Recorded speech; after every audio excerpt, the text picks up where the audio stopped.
Hello everyone, आप लोग का बहुत बहुत स्वागत है स्टडी पॉइंट यूट्यूब चैनल पर। I welcome you all to study point. और आज के इस पर्टिकुलर वीडियो सेशन में हम लोग डिस्कस करने वाले हैं रीजनिंग के कुछ बहुत ही इंपॉर्टेंट क्वेश्चन जो कि आपके एग्जाम के लिए इंपॉर्टेंट है। देखिए, रीजनिंग, मैथ्स और साइंस की प्लेलिस्ट बनी हुई है, आप उन वीडियोज़ को देख सकते हैं। और रीजनिंग के कुछ बहुत ही इंपॉर्टेंट क्वेश्चन का वीडियो का लिंक डिस्क्रिप्शन बॉक्स में दिया हुआ है, आप लोग चाहें तो उस वीडियो को भी देख सकते हैं। तो चलिए हम लोग अपना आज का डिस्कशन स्टार्ट करते हैं। पहला क्वेश्चन है, उस आकृति का चयन करें जो दूसरों से भिन्न है। Choose the figure which is different from the rest. आपके सामने चार आकृति दी गई है, ए, बी, सी एंड डी। आपको ध्यान से देखना है कि इनमें से एक अलग है, वो कौन सी है। देखिए, सबसे पहले हम लोग ध्यान से देखते हैं तो जो पहला जो यहाँ पे ए वाला फिगर दिया हुआ है, इसमें ट्रायंगल के बाहर जो एरो दिया हुआ है वो बाहर की तरफ है, ठीक है। बी में मैं देखती हूँ जो ट्रायंगल दिया हुआ है वो भी जो है बाहर की तरफ जा रहे हैं, एक दूसरे को ये कहीं पर भी कट नहीं करेंगे, ठीक है। सी वाला अगर हम लोग देखते हैं, जो ट्रायंगल दिया उसके बाहर जो एरो दिया वो अंदर की तरफ आ रहे हैं और ये जो है एक दूसरे को किसी न किसी पॉइंट पे कट ज़रूर करेंगे। और अगर डी वाले की बात की जाए तो इसमें जो ट्रायंगल दिया हुआ है इसमें भी जो एरो है वो बाहर की तरफ है, एक दूसरे को कहीं पर भी ये कट नहीं करेंगे। तो आपने देखा यहाँ पर पे जो ए और बी और जो डी दिया हुआ ये तीनों सेम है, बल्कि सी वाला जो है वो अलग है। तो यहाँ पे ऑप्शन सी हो जाएगा हमारा सही आंसर, ठीक है। इसी क्वेश्चन पर बेस एक क्वेश्चन आपको होमवर्क के लिए करना है। क्वेश्चन दे रखा है कि उस आकृति का चयन करें जो दूसरों से भिन्न है, ठीक है। ए, बी, सी, डी दे रखा है, आपको इसका आंसर कमेंट सेक्शन में इसको बताना है, ठीक है। आसान क्वेश्चन है, 2 से 3 सेकंड में कर सकते हैं आप लोग। क्वेश्चन के आंसर को आप लोग ज़रूर बताइएगा। अब जो 3 क्वेश्चन हम लोग डिस्कस करने वाले हैं वो क्वेश्चन होंगे हमारे फाइंड द मिसिंग नंबर से, ठीक है। तो तीनों क्वेश्चन को आपको बहुत ही अच्छे से पढ़ लेना है, क्योंकि ये क्वेश्चन, इनमें से एक क्वेश्चन ऐसा है जो कि एग्जाम में आया हुआ है और रीजनिंग में इससे इस तरह के 1 से 2 क्वेश्चन ज़रूर से ज़रूर पूछे जाते हैं और ये क्वेश्चन आसानी से हल किया जाता है। इसमें केवल बस आपको प्रैक्टिस की ज़रूरत है, इसलिए मैंने आज के वीडियो में 3 क्वेश्चन को, इस तरह के 3 क्वेश्चन को इंक्लूड किया है। तो पहला क्या दे रखा है यहाँ पे, 5, 12, 26, 54, 110 और यहाँ पे है क्वेश्चन मार्क, ठीक है। आपको बताना है कि यहाँ पर क्या होगा। आपके सामने 4 ऑप्शन दे रखा है, ठीक है। सबसे पहले हमें देखना है कि 5 के साथ ऐसा क्या किया गया है कि वो 12 आ गया है, और वही पैटर्न हमको नेक्स्ट में फॉलो करके फिर हमें आंसर को यहाँ पे पता करना है। तो पहले हम लोग देखते हैं 5 के साथ ऐसा क्या किया गया है जो 12 आ गया। मैं आपको सीधे इसका आंसर बता देती हूँ। देखिए, 5 में अगर हम लोग 2 से मल्टीप्लाई करते हैं तो आंसर आता है 10, बट यहाँ पे 12 है, तो ठीक है, हम लोग 10 में 2 प्लस कर देते हैं तो 12 आ रहा है। बट हम लोग चेक करेंगे क्या ये पैटर्न, सेम पैटर्न नेक्स्ट में फॉलो कर रहा है या नहीं कर रहा है, ठीक है।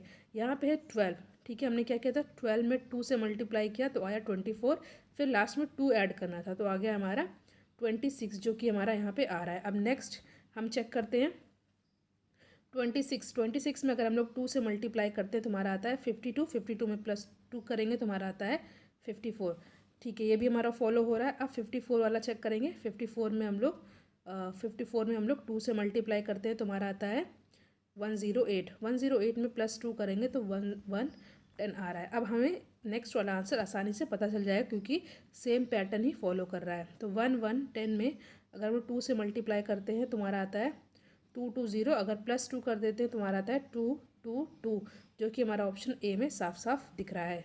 तो यहाँ पे ऑप्शन ए हो जाएगा हमारा करेक्ट आंसर। आसान क्वेश्चन है, मैंने आपको समझाया, इसे थोड़ा टाइम टेकन था, बट आसानी से इस क्वेश्चन को सॉल्व किया जा सकता है।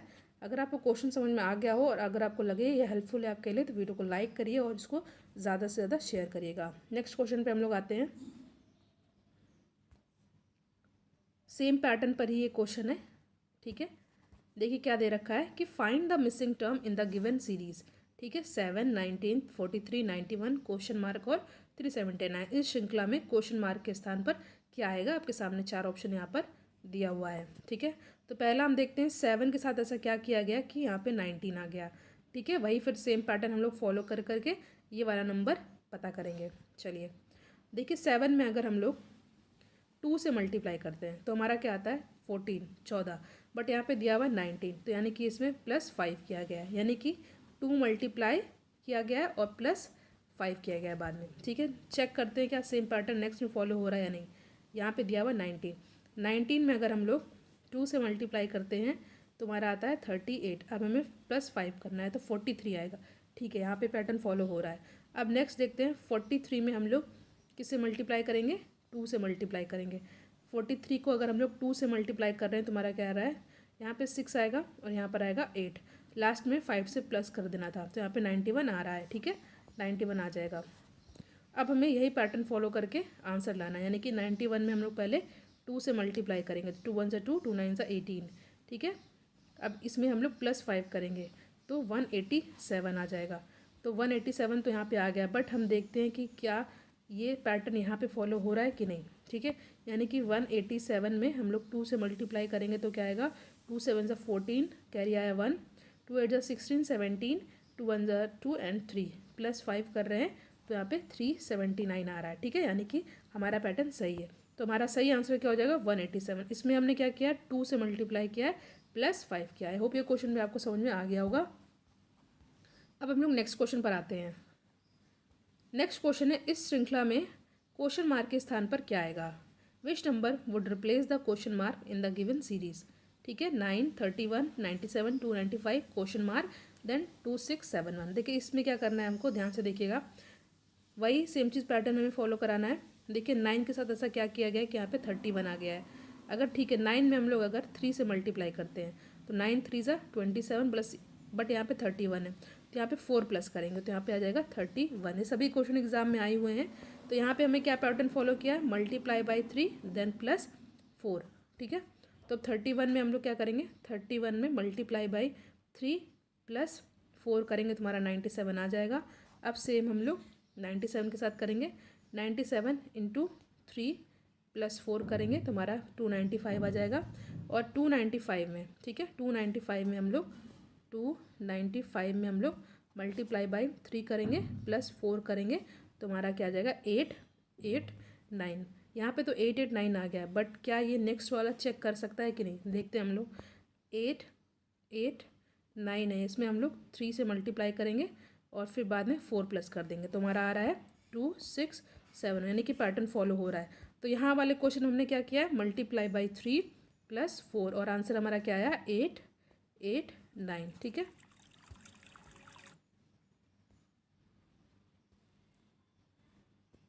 आई होप ये क्वेश्चन भी आपको समझ में आ गया होगा। चलिए हम लोग नेक्स्ट क्वेश्चन पर आते हैं। क्वेश्चन है,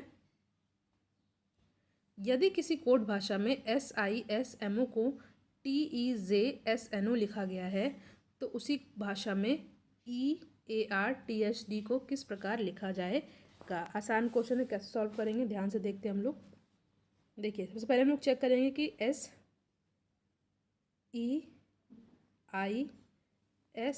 SEISMO कैसे जो है ये TEJSNO हो गया है। ठीक है, चेक करते हैं हम लोग। देखिए S में अगर हम लोग +1 करते हैं तो T आएगा। ठीक है, तो यहाँ पे +1 किया है हमने, E ही लिखा है यानी कि कुछ नहीं किया है, यानी कि 0 किया है। फिर SI के साथ क्या किया कि J आ जाए, अगर I में हम लोग +1 करते हैं तो J हमारा आ रहा है। फिर S का S लिखा है यानी कि 0 किया गया, कुछ नहीं ऐड किया गया। M में अगर +1 करते हैं तो हमारा N आता है, फिर O में O रहने देंगे तो यहाँ पे 0। तो यानी कि इसमें क्या पैटर्न फॉलो किया गया है कि एक बार +1 यानी कि S के बाद +1 करेंगे तो T आएगा, उसके बाद सेम कुछ नहीं करना है, 0 रख लेना, यानी कि E as it is E लिख दिया गया है। उसके बाद I है, I में +1 करेंगे तो J आ जाएगा। S का सेम ऐसे ही रख दिया गया है। M में +1 किया गया तो N आया है और O को एज इट इज़ O लिख दिया गया है, यानी कि क्या पैटर्न फॉलो हुआ है, +1 0 +1 0 +1 0। अब सेम पैटर्न हम लोग नेक्स्ट में फॉलो कराएंगे, जो हमारा क्वेश्चन पूछ रहा है कि EARTHD को किस प्रकार लिखा जाएगा। तो ठीक है, EARTHD। ठीक है, कैसे करेंगे, +1 करना था पहले तो E में +1 करेंगे तो हमारा क्या आएगा, F। ठीक है, फिर 0 यानी कि सेम टू सेम लिख देना है। A R में +1 करना है तो हमारा क्या आएगा, S आएगा। फिर T एज इट इज़ 0 लिखना है यानी कि सेम टू सेम लिख देना है। फिर I में +1 करना है यानी कि H के बाद क्या आएगा I। फिर D एज इट इज़ लिख देना है D, यानी कि FASTID, जो कि हमारा ऑप्शन ए में साफ साफ दिख रहा है। तो ऑप्शन ए हो जाएगा यहाँ पे हमारा सही आंसर। आई होप ये क्वेश्चन आपको समझ में आ गया हो। +1 0 +1 0 +1 0। ठीक है, नेक्स्ट क्वेश्चन पे हम लोग आते हैं। क्वेश्चन है कोडिंग डिकोडिंग का ही क्वेश्चन है। यदि किसी कोड भाषा में मास्टर को TBN SFU लिखा जाता है तो उसी कोड में डांसर को किस प्रकार लिखा जाएगा? In a certain code master is written as TBN SFU, how will dancer be written in that code? ठीक है, यहाँ पे हम लोग देखिए इस क्वेश्चन को मैं आपको डायरेक्टली बता देती हूँ कैसे सॉल्व करना है। देखिए यहाँ पे लिखा हुआ है MASTER। मास्टर को क्या लिखा गया है? मास्टर को लिखा गया है TBNSFU। ठीक है, क्वेश्चन में दिया हो तो इसे हम लोग कैसे सॉल्व करेंगे? देखिए M का यहाँ पे आएगा N, ठीक है, S का यहाँ पर आएगा T और A का आएगा यहाँ पे B। ठीक है, उसी तरह T के बाद U, R के बाद S, E के बाद F। ठीक है, सेम पैटर्न हमें फॉलो करके आंसर लाना है। क्या दिया रखा है? दे रखा है डांसर DANCER।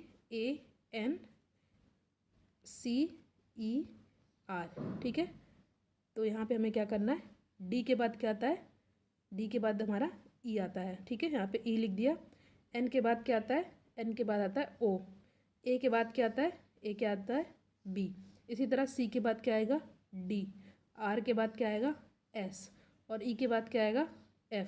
ठीक है, यानी कि OBESFD हमारा हो जाएगा सही आंसर। देखिए इसका आंसर, इसको मैंने सॉल्व करके अच्छे से यहाँ पे लिख दिया है। अगर आपको वैसे समझ में ना आए तो ऐसे भी आप लोग देख सकते हैं। ठीक है, तो हमारा आंसर क्या हो जाएगा? OBESFD। ठीक है, इस तरह में क्वेश्चन को सॉल्व किया है। नेक्स्ट क्वेश्चन है हमारा, आसान क्वेश्चन है, आज का आखिरी क्वेश्चन है। क्वेश्चन है रेनबो शब्द के अक्षरों को वर्णानुक्रम में व्यवस्थित करने के बाद इस शब्द में कितने अक्षरों की स्थिति अपरिवर्तित रहेगी? The position of how many letter in the word rainbow will remain unchanged when they are arranged in a alphabetical order. Alphabetical order यानी कि ए के बाद क्या आएगा? बी, बी के बाद सी। तो पहले हम लोग यहाँ पे रेनबो लिख देते हैं,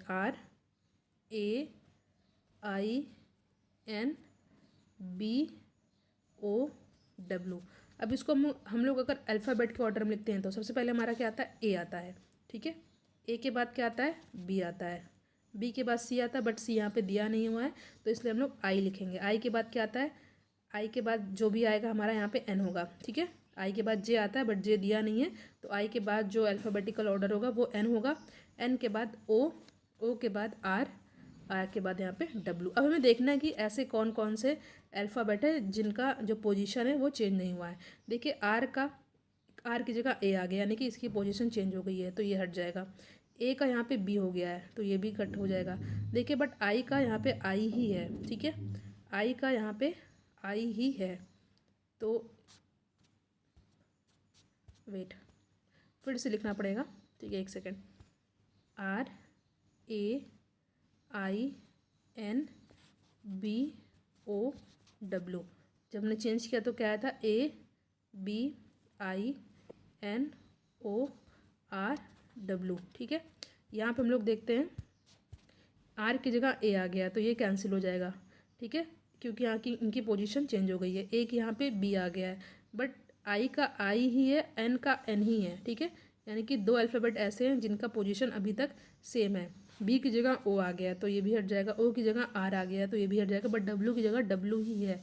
तो यहाँ पे आई, एन और डब्ल्यू ऐसे अल्फ़ाबेट है जो कि अगर अल्फ़ाबेटिकल ऑर्डर में लिखा जाए रेनबो को तो उनकी पोजीशन सेम ही रहती है। तो यहाँ पे तीन ऐसे हैं जो कि सेम ही हैं तो यहाँ पे हमारा आंसर हो जाएगा ऑप्शन बी।